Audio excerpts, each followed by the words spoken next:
Hello guys. आज का हमारा टॉपिक है मेल इनफर्टिलिटी। तो आज हम बताएंगे आपको कि मेल इनफर्टिलिटी होता क्या है। तो सबसे पहले हम आपको इसका हिंदी बताते हैं। इसका हिंदी होता है पुरुष पुरुष पुरुष बांझपन बांझ बांझपन। ठीक है। और इसको हम दूसरा टर्म में भी डिफाइन करते हैं कि बाप का नहीं बन पाना या पिता का नहीं बन पाना को हम क्या बोलते हैं, मेल इनफर्टिलिटी। मतलब पुरुष बांझपन भी बोल सकते हैं। और इसको हम दूसरे टर्म में डिफाइन कैसे करते हैं आपको बताते हैं।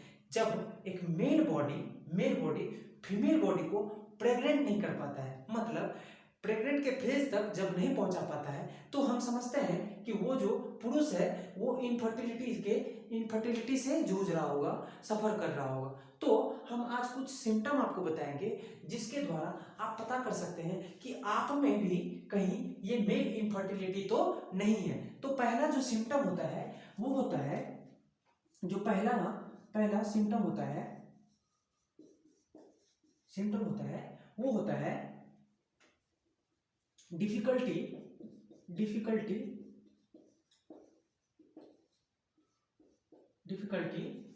इजाकुलेशन।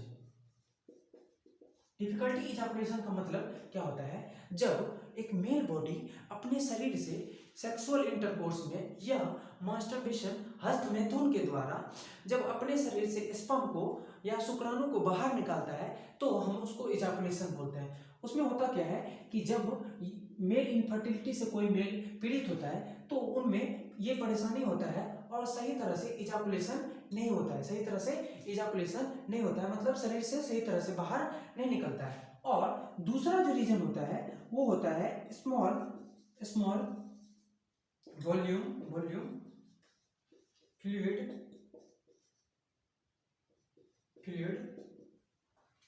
इजाकुलेटेड।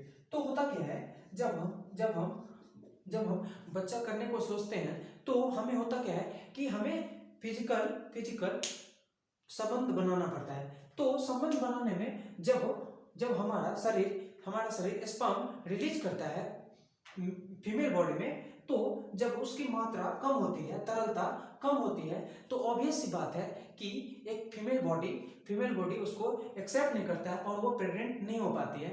तो हम ये भी कह सकते हैं कि वो जो मेल है मेल में इनफर्टिलिटी की शिकायत हो सकती है या इनफर्टिलिटी से वो सफर करता है, ऐसा। ठीक है। अब जो तीसरा सिम्टम है वो है कि रिड्यूज सेक्सुअल डिजायर। ठीक है। तो रिड्यूस सेक्सुअल डिजायर का मतलब होता है कि शारीरिक संबंध जब एक मेल बॉडी फीमेल बॉडी के से आकर्षित नहीं होता है और वो फिजिकल संबंध नहीं बना पाता है, मतलब कि शारीरिक संबंध सही तरह से नहीं बना पाता है, तो इससे हम कह सकते हैं कि उनमें जो है सेक्सुअल डिजायर की क्षमता कम हो जाती है और हम उससे कह सकते हैं कि मेल इनफर्टिलिटी उनमें आ गया है या आ सकता है, ऐसा करके। ठीक है। अब जो अगला है वो है डिफिकल्टी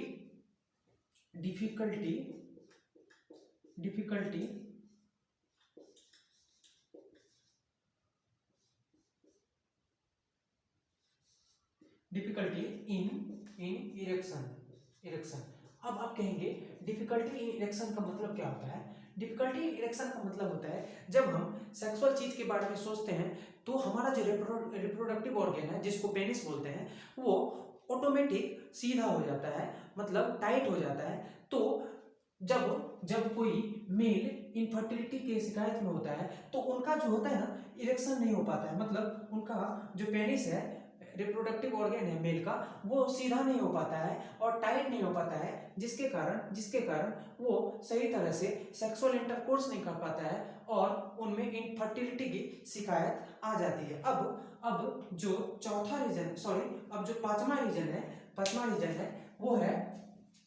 पांचवा रीजन है, एक मिनट मैं आपको बता दूं। यदि आपका टेस्ट यदि आपका टेस्टिकल्स यदि पांचवा, हाँ पांचवा ही चलते हैं। तो यदि आपका आपका स्वेलिंग या पेन या लंप यदि आपका स्वेलिंग, पेन और लंप क्या होता है बताते हैं। यदि आपका अंडकोश मतलब रिप्रोडक्टिव ऑर्गन में दर्द हो रहा है या फूल गया है या कोई गांठ आ गया है, तो उससे होता क्या है कि यदि आपके रिप्रोडक्टिव ऑर्गन में गांठ आ गया है तो आपका जो शुक्राणु होता है आपके शरीर से सही तरह से बाहर नहीं निकल पाता है, और आप जो है फीमेल बॉडी को प्रेग्नेंट नहीं कर पाते हैं। तो ये भी एक रीजन है कि मेल में इनफर्टिलिटी आ जाता है। मेल में क्या होता है, इनफर्टिलिटी आ जाता है। अब जो होता है अब जो छठा सिम्टम है वो है, अब जो छठा सिम्टम है, 1 मिनट में मिटा लो इसको तब मैं बता रहा हूं आपको, ठीक है। छठा जो सिम्टम होता है वो होता है जेनिटल इन्फेक्शन। छठा जो सिम्टम होता है वो होता है जेनिटल इन्फेक्शन। अब कहेंगे आप कि जेनिटल इन्फेक्शन होता क्या है। तो जेनिटल इन्फेक्शन मेन होता है कि जब आपका यूरिनरी ट्रैक्ट या रिप्रोडक्टिव ऑर्गन या आपका जो टेस्टिकल्स है उसमें कभी यदि इन्फेक्शन आया है तो इसके कारण भी इनके कारण भी मतलब अंडकोश में यदि आपका कभी या आपका पेशाब नली में कभी इन्फेक्शन आया है तो इससे भी हो सकता है कि आप मेल इनफर्टिलिटी के दौर में चल रहे हैं, मेल इनफर्टिलिटी से आप जूझ रहे हैं, परेशान हैं, ठीक है। अब जो अगला और एक और सिम्टम है वो है क्या, तो हर्निया रिपेयर। अब कहेंगे आप कि हर्निया रिपेयर होता क्या है। तो हर्निया रिपेयर होता है जब अंडकोश का फूल जाना, मतलब इतना बड़ा बड़ा नारियल की तरह हो जाना, तो होता क्या है कि ऑपरेशन करके इसको ओरिजिनल शेप में लाया जाता है, ओरिजिनल शेप में लाया जाता है, ठीक है। तो इसके कारण भी होता क्या है, ओरिजिनल शेप में लाने के कारण भी कभी कभी मेल में इनफर्टिलिटी आ जाता है, ठीक है। मेल में इनफर्टिलिटी आ जाता है। अब हम आपको बताएंगे कुछ, अब आपको हम क्या बताएंगे, कुछ इलाज या रेमेडीज बताएंगे जिससे आप ये जो महान चीज है इससे बच सकते हैं। महान चीज मतलब बांझपन, पुरुष बांझपन या मेल इनफर्टिलिटी से बच सकते हैं। तो हम आपको कुछ रेमेडीज बताएंगे, कुछ उपाय बताएंगे, कुछ इलाज बताएंगे। तो पहला जो इलाज होता है वो होता है कि यदि आपका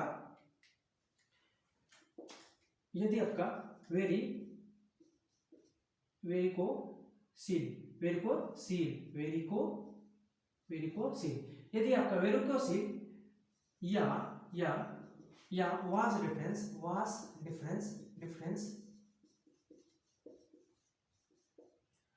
डिफरेंस, तो हम आपको सबसे पहले वेरिकोसील या वास डिफरेंस बता देते हैं क्या होता है। तो वेरिकोसील और वास डिफरेंस होता है जैसे कि सपोज मान के चलिए जब आप इजाकुलेशन करते हैं, जब आप स्पर्म अपने शरीर से बाहर निकालते हैं तो एक ट्यूब टाइप का होता है जिससे कि जिसके द्वार से, जिसके पाथवे से, जिसके रास्ते से हमारा स्पर्म हमारे शरीर से बाहर निकलता है। तो इसमें क्या होता है, जब ब्लॉकेज आ जाता है तो हमारा स्पर्म सही तरह से बाहर नहीं निकलता है। तो इसके लिए क्या होता है, हमारे मेडिकल फील्ड में सर्जिकल ट्रीटमेंट है। इसके द्वारा आप अपना बांझपन दूर कर सकते हैं, मतलब कि आप जो है मेल इनफर्टिलिटी दैट इज पुरुष बांझपन से समाप्ति पा सकते हैं। जब आपका ब्लॉकेज खत्म हो जाएगा तो आपका जो है स्पर्म सही तरह से फ्लो करने लगेगा। अब जो दूसरा है वो है, अब जो दूसरा उपाय है जिससे आप मेल इनफर्टिलिटी से बच सकते हैं वो है दूसरा, wearing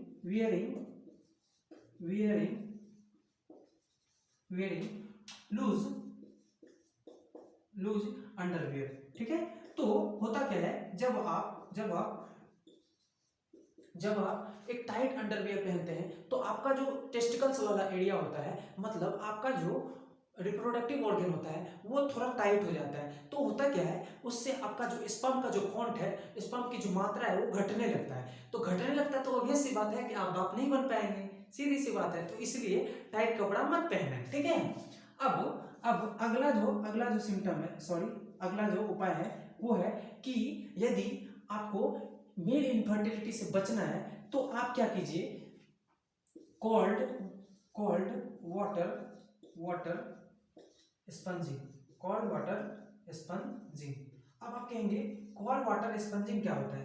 तो ऐसा उपाय होता है जिससे कि आप मेल इनफर्टिलिटी से बच सकते हैं। वो है कि एक आप स्पंज ले जो कि पानी को एब्जॉर्ब कर लेता है, सोख लेता है, उसको लें और उसको सोख मतलब पानी भिगो दें, ठंडे पानी में भिगो के उसको अपने टेस्टिकल्स पे, टेस्टिकल्स का मतलब है अंडकोश को सेके डेली 2 से 3 बार 10 मिनट तक, 2 से 3 बार 10 मिनट तक अपने अंडकोश को सेके, जिससे कि आपका जो है ये मेल इनफर्टिलिटी दूर हो जाएगा, ठीक है। अब है अवॉइड। अब अगला जो है चौथा जो उपाय है जिससे आप मेल इनफर्टिलिटी से बच सकते हैं वो है avoid two wheeler for long distance. अब आप कहेंगे कि ये क्या होता है भाई? तो होता क्या है कि जब आप टू व्हीलर चलाते हैं तो बैठे रहते हैं और बहुत ज्यादा दूरी सफर करते हैं, तो आपका होता क्या है कि आपका जो अंडकोश है वो दबा जाता है, जिसके कारण आपका जो है स्पर्म का जो क्वांटिटी है वो थोड़ा खराब हो जाता है, उसका जो फ्लोमेंट है वो सही से नहीं हो पाता है, उसका मैकेनिज्म पूरा सही से नहीं हो पाता है, जिसके कारण स्पर्म का जो क्वालिटी है वो भी डाउन हो जाता है, प्लस उसका जो मतलब क्वांटिटी है वो भी घट जाता है। इसलिए और मेल इनफर्टिलिटी तो आ ही जाता है। तो इसलिए हम कहते हैं आपको कि आप टू व्हीलर लॉन्ग डिस्टेंस से बचें। लॉन्ग डिस्टेंस इसका मतलब है कि आप मोटरसाइकिल या स्कूटी लंबे दूरी तक ना चलाएं और ना जाएं उस पर। अब जो पांचवा उपाय है जिससे आप बच सकते हैं, पांचवा उपाय है वो है कि आप डोंट सिट prolong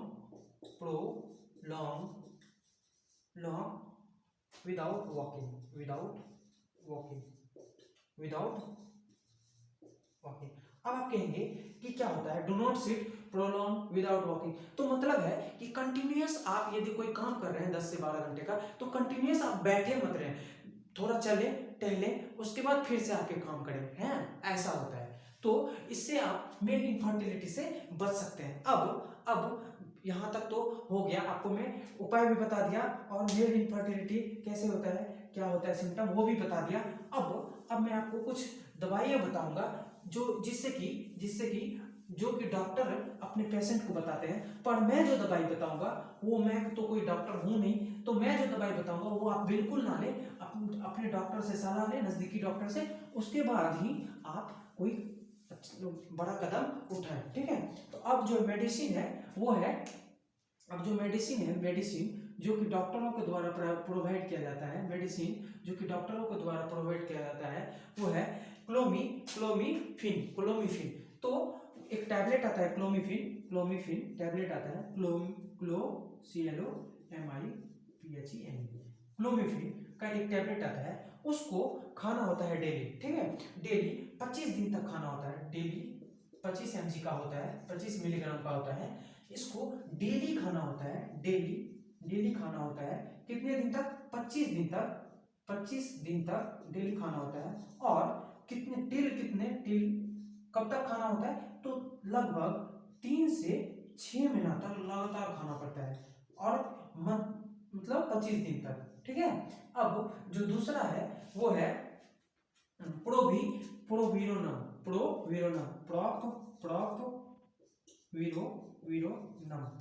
ये भी 25 mg का होता है। इसको भी डॉक्टर बोलते हैं, 2 टैबलेट होता है, 25 mg का होता है। इसको क्या करते हैं, 2 टैबलेट ट्वाइस डेली। मतलब इसको बोलते हैं कि एक दिन में 2 टैबलेट खाने को बोलते हैं। अब अगला जो ये कितने दिन तक खाना है? तो ये खाना है 4 से 6 मंथ तक, ठीक है। अब अगला जो है वो है सॉरी, ये हो गया पहला टेबलेट, ये हो गया दूसरा टेबलेट। अब है तीसरा टेबलेट जो है वो है को क्यू टी डी एस, को क्यू टी डी एस, या नहीं तो ये आता है को क्यू 40, को क्यू 40। ये टेबलेट भी मार्केट में अवेलेबल होता है। इसको खाना होता है 3 महीना तक सुबह, 8 टाइम सुबह, 3 मंथ्स तक सुबह मॉर्निंग में खाया जाता है। क्या किया जाता है? मॉर्निंग में खाया जाता है। और ये भी लगभग कितने मंथ तक खाना होता है? 3 मंथ तक, ठीक है। अब जो लास्ट है वो है इंजेक्शन है, जिसको लेने से होता क्या है वो इंजेक्शन। 1 मिनट में पहले उसका नाम लिख देता हूँ, उसके बाद मैं बताता हूँ वो इंजेक्शन से क्या फायदा होता है। 1 मिनट जस्ट मैं मिटा लूं जरा। अब देखिए, अब है HMG, एक इंजेक्शन होता है। और ये सब जो इंजेक्शन है ये आपको बिना प्रिस्क्रिप्शन से मिलेगा ही, बिना प्रिस्क्रिप्शन की मदद से मिलेगा ही। जब आपके पास प्रिस्क्रिप्शन रहेगा तभी प्रोवाइड किया जाएगा, अदरवाइज आपको कोई भी मेडिसिन वाला नहीं देगा इसको, ठीक है। तो अब हम बताते हैं आपको HMG या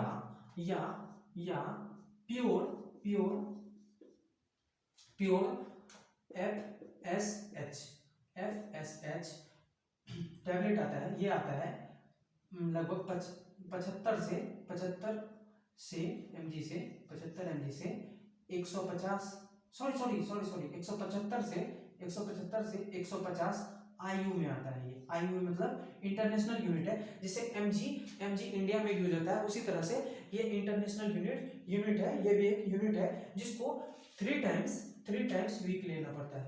3 टाइम्स ए वीक, एक वीक में 3 बार लेना होता है। और इसको भी लगभग 4 से 6 मंथ तक लेना होता है। तो आपको जो ये मैंने जो वीडियो बनाया है, ये वीडियो इसलिए बनाया है क्योंकि आजकल के समय में या नहीं तो फीमेल इनफर्टिलिटी या नहीं तो मेल इनफर्टिलिटी बहुतों में देखा गया है। तो कृपया इससे आप कुछ ना कुछ जानकारी प्राप्त करें और घबराएं नहीं। ऐसा जरूरी नहीं होता है कि यदि आप में मेल इनफर्टिलिटी है तो आप बच्चा नहीं कर सकते हैं। आजकल के ज़माने में एक चीज़ है, यदि इन सब चीज़ों से जब इलाज नहीं होता है तो मैं बताता हूँ एक चीज़ जिससे कि आज भी अब आप बाप बन सकते हैं। वो है IVF। क्या है? IVF। इसका मतलब होता है इन विट्रो फर्टिलाइजेशन। इसमें होता क्या है? इन विट्रो फर्टिलाइजेशन में होता क्या है कि मेल बॉडी और फीमेल बॉडी का दोनों का जाइगोटेशन कराया जाता है, मतलब फर्टिलाइजेशन कराया जाता है। मेल बॉडी का स्पर्म लेके और फीमेल बॉडी का अंडा लेके दोनों को फर्टिलाइज कराया जाता है, मिलाया जाता है और एक ट्यूब में मिलाया जाता है। जब वो एम्ब्रायो बन जाता है तो जो है फीमेल के यूट्रस में डाला जाता है और वो धीरे धीरे जो एम्ब्रायो है बड़ा होके बच्चा बन जाता है। यदि आप कहेंगे कि मेल इनफर्टिलिटी में जब स्पर्म काम ही नहीं कर रहा तो वो कैसे बाप बनेगा, तो इस केस में क्या होता है कि कोई जो अदर डोनर होते हैं उनका स्पर्म और जो फीमेल है उनका क्या बोलते हैं ओवम उनका एग लेके दोनों को फर्टिलाइज किया जाता है और बच्चे का डेवलपमेंट कराया जाता है। किसमें? तो फीमेल के यूट्रस में, ठीक है।